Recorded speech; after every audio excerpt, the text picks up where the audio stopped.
qui est, je trouve, particulier à Guinan, c'est ce qu'il raconte, ses sujets, et la qualité picturale, la qualité des couleurs, des lumières, du dessin, de la composition. C'est un peintre, et un excellent peintre.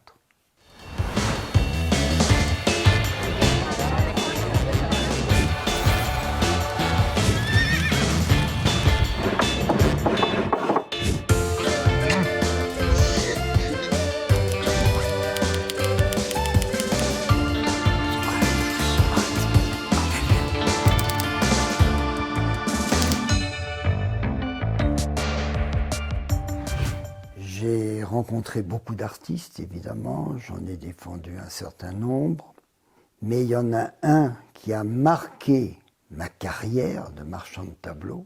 C'est un Américain, Robert Guinan, qui a fait toute son œuvre à Chicago, que j'ai rencontré en 72 à la foire de Bâle, et j'ai eu un coup de foudre chez un confrère viennois qui exposait 3 peintures de Guinan.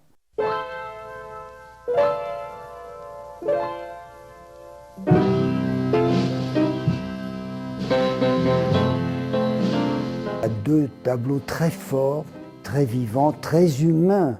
Et ces sujets, ces modèles, c'était des hommes, des femmes meurtris par la vie, pas dans la misère, mais beaucoup dans une misère morale, qu'ils rencontraient dans des bars.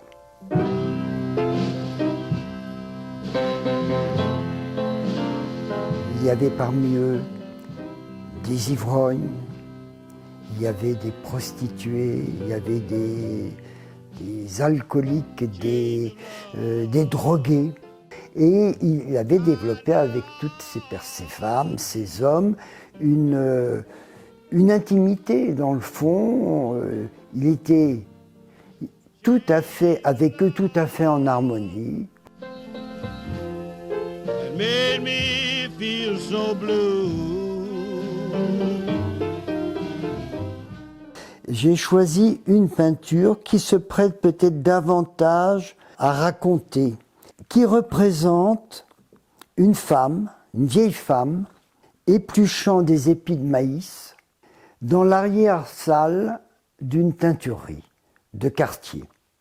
Il y a le personnage qui est au centre, qui est très éclairé dans sa robe blanche, et puis on voit la vieille presse, c'est une vieille installation, on le voit.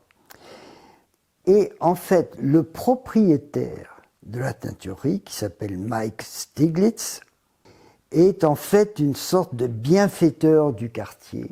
C'est quelqu'un chez qui les gens se réunissent. Il a une telle humanité, cet homme, qu'un tel viendra, lui dira « Écoute, est-ce que tu peux pas me trouver un travail? Bon, qu'est-ce que tu veux faire ?» Et il lui trouvera un travail.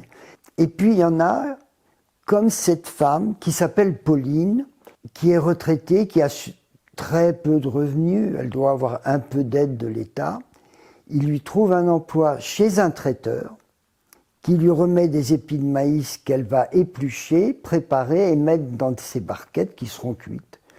C'est ce côté humain qu'il sait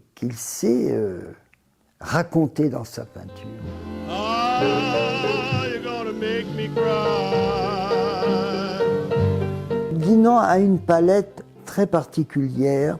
Ce sont souvent des tons un peu sourds, un peu éteints. Il n'y a pas de couleur éclatante.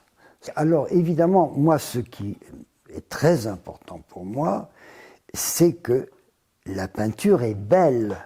Vous voyez, le plaisir des yeux. Et c'est ça tout de même la peinture aussi.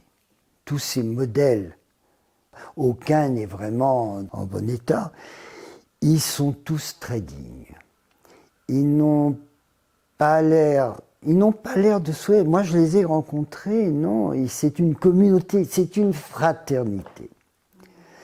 Guinan rencontre là une fraternité.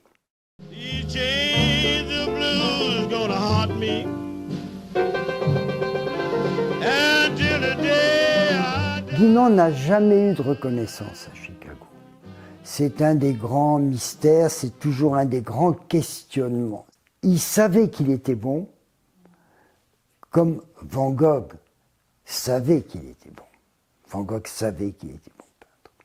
Il y a cet événement, une exposition de 3 mois, tout un été, dans le 2e musée de France, le musée des Beaux-Arts de Lyon. Ah, on le découvre, même des gens autour de moi. Tout d'un coup, je dis, mais Albert, mais on ne connaissait pas ce peintre. Mais si, vous l'avez vu à la galerie. Mais peut-être que vous n'étiez pas prêt à le voir. Vous n'étiez pas prêt à le voir. Et vous savez, c'est comme Picasso. Il y avait des gens qui n'étaient pas prêts à voir Picasso.